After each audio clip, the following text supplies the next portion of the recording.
Guys पिछले video में आपको बताया था कि कैसे इस बार जो बिहार इलेक्शन है उसमें कैसे चार बड़े बड़े महागठबंधन खड़े हुए। पहला गठबंधन है वो एनडीए का, नेशनल डेमोक्रेटिक अलायंस, जिसमें जो पार्टीज है वो जेडीयू, बीजेपी, विकासशील इंसान पार्टी, हिंदुस्तान अवाम मोर्चा, और जिसके जो सीएम कैंडिडेट फेस है वो नीतीश कुमार है। दूसरा जो है वो महागठबंधन है जिसमें आरजेडी, लालू प्रसाद यादव की पार्टी, राष्ट्रीय Janata Dal, Indian national Congress, communist party of India, communist party of India Marxist, communist party of India Marxist and Leninist, जिसके जो सीएम कैंडिडेट फेस है वो तेजस्वी यादव है।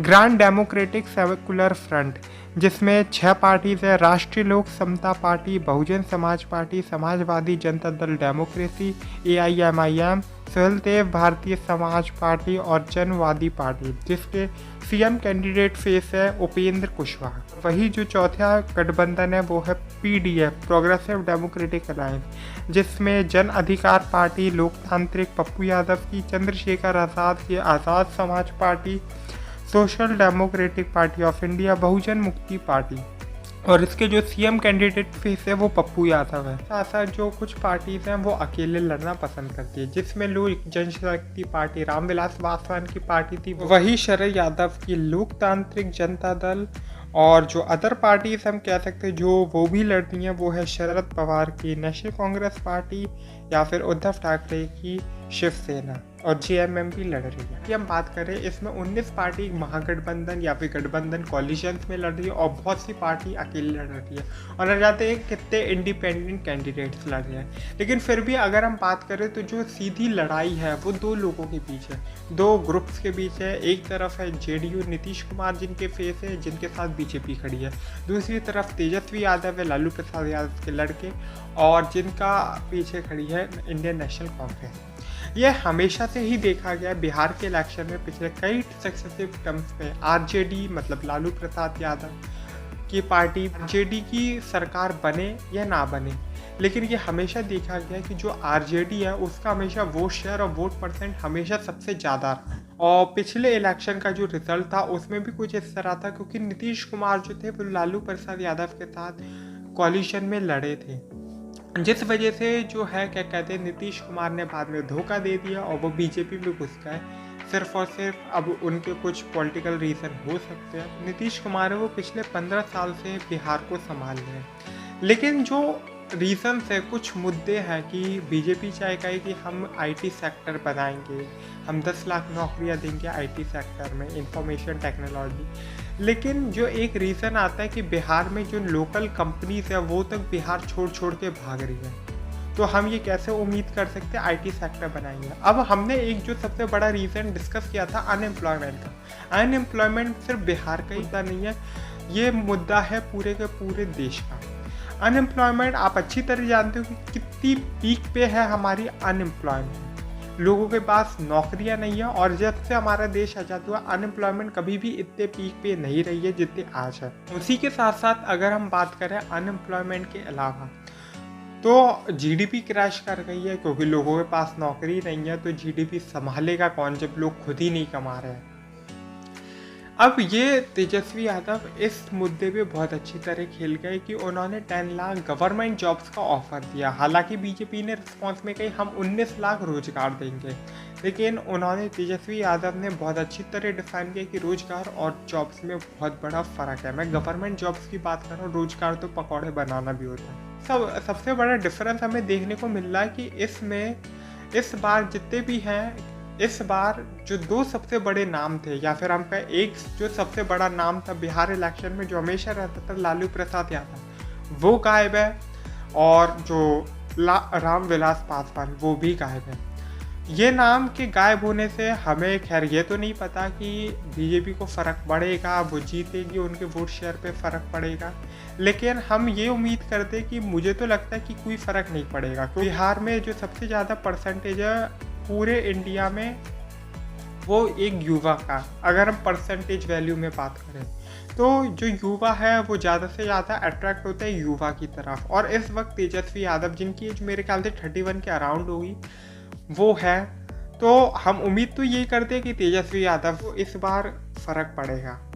जैसे कि मैंने आपको बताया कि आरजेडी का वोट परसेंट और वोट शेयर सीट्स हमेशा सबसे ज़्यादा रही है, चाहे वो अपनी सरकार बनाए या ना बनाए। अब बीजेपी और जेडीयू दोनों की परफॉर्मेंस अच्छी थी पिछले इलेक्शन में। सीट्स के टर्म्स में अगर हम बात करें, आरजेडी की भी अच्छी थी, लेकिन आरजेडी में कांग्रेस की उतनी अच्छी नहीं थी इनके कोalition में।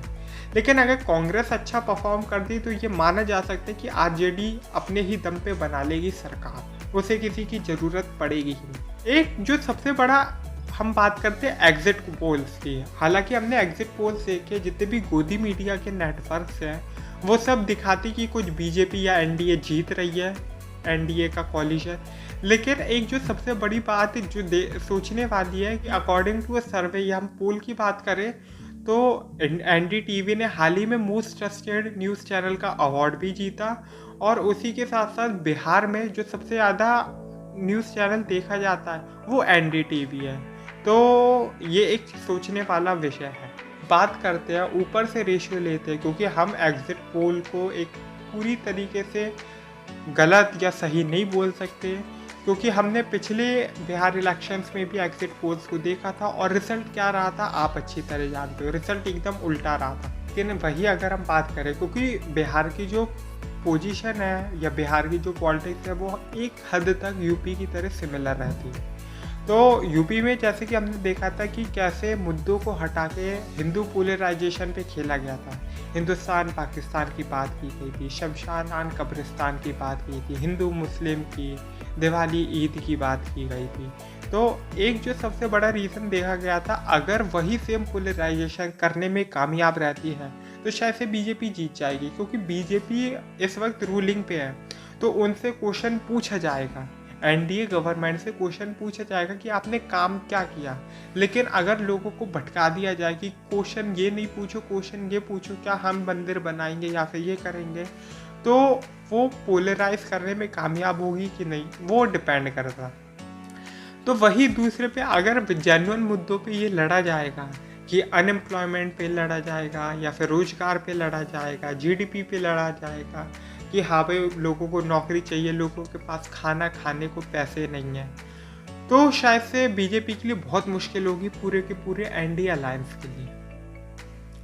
तो हम कोई राय नहीं दे रहे कि कौन जीतता है, लेकिन अकॉर्डिंग टू मी अगर किसी मुद्दों पे हम लड़ते, जेन्युइन मुद्दों पे लड़ा जाएगा, चाहे वो मेडिकल फैसिलिटी या कोरोना वैक्सीन पे ही बात कर ले, क्योंकि कोरोना वैक्सीन पे एनडीए तो ये कह रहा है कि हम फ्री में बांटेंगे, लेकिन दूसरी तरफ ये भी है कि जब हमारा कॉन्स्टिट्यूशन खुद कहता है कि अगर आप सेंट्रल गवर्नमेंट है वो चाहे स्टेट गवर्नमेंट, ये आपकी ड्यूटी है कि आप मेडिकल फैसिलिटीज़ प्रोवाइड करो, आपको वोट से मतलब होना ही नहीं चाहिए। तो उसमें ये लोग फिर से एक घेरे में आ गए हैं। जैसे कि मैंने कही, अगर ये जेन्युइन मुद्दों पे लड़ा जाता है तो एक जो युवा है वो यही बिलीव करता है कि वो एक युवा को ही वोट दे और उसका जो नेता है वो युवा ही बने।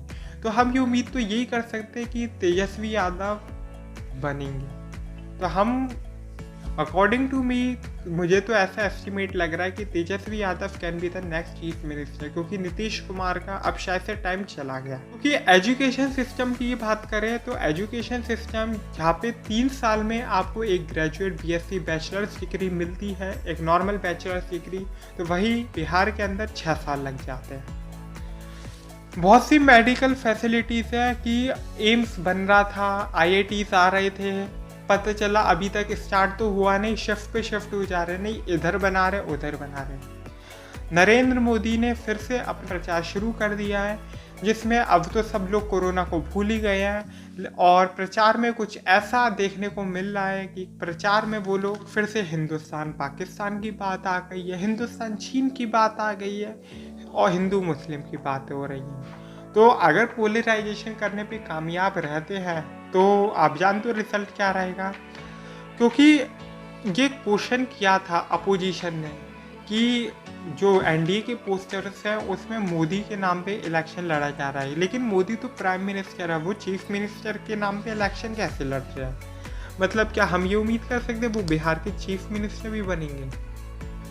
खैर वोट आपका है, अगर आप बिहार के हो तो मैं आपसे एक बात ज़रूर कहूँगा कि आप अपना वोट सोच समझ के दीजिए। आप अपना वोट ये देखिए कि आपको क्या ज़्यादा इम्पोर्टेंट है, आपको जॉब चाहिए कि नहीं। आप पे डिपेंड करता है कि आपको क्या चाहिए, क्योंकि मुद्दे आफ्टर ऑल आप ही के होते हैं और आप पर ही डिपेंड करते हैं। तो मैं कहूँगा क्योंकि ये मौका 5 साल में एक बार आता है और 5 साल तक रोने से अच्छा है कि आप कल ही अपना फ्यूचर डिसाइड कर लो। तो वोट दीजिए अगर आप बिहार की जनता हो और सोच समझ के वोट दीजिए। तो बाय बाय।